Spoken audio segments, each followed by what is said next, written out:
Through aerial surveillance, we've seen the entirety of Puerto Rico.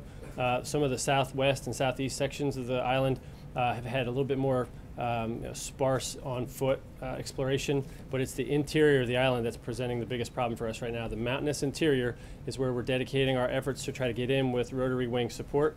The margins, so to speak, are now open to airports and seaports, so that's where we're freeing up some of that delivery. But again, back to the Jones Act question, we had, up until the waiver last night, enough capacity in U.S. flag vessels to get all the commodities necessary into the island. We just then ran into the priority challenge of distributing land-based commodities into the people. In this particular case, we had enough capacity of U.S. flag vessels to take more than or to exceed the requirement in need of diesel fuel and other commodities into Puerto Rico. What happened is, I think almost 17 or 18 days worth of, now what you're seeing, backlogged diesel fuel need in the island.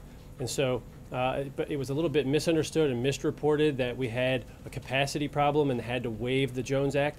Not the case. The idea here is that we had provided as many commodities as were necessary to the island. The challenge became then land-based distribution. That remains the challenge.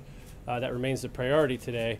However, last night, Governor Rosello called me a little after 8 o'clock and said, at this point, to ensure that the additional needs are met as we move forward, it might be a good idea to proactively make sure that we pull out all the stops just in case that capacity problem ran into the requirement problem. I talked to the president.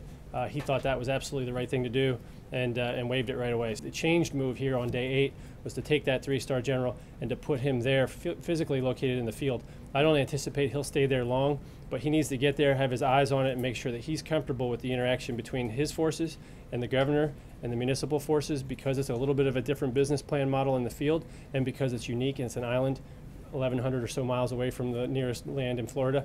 And so once he's satisfied, I think, or would expect that 3-star general to recede back into his appropriate command structure. But for now, both he and his 1-star subordinate command will be there in charge of ground forces and overall military marshal. And we'll end up with a lot more people there over the coming days to try to address this really significant problem and significant need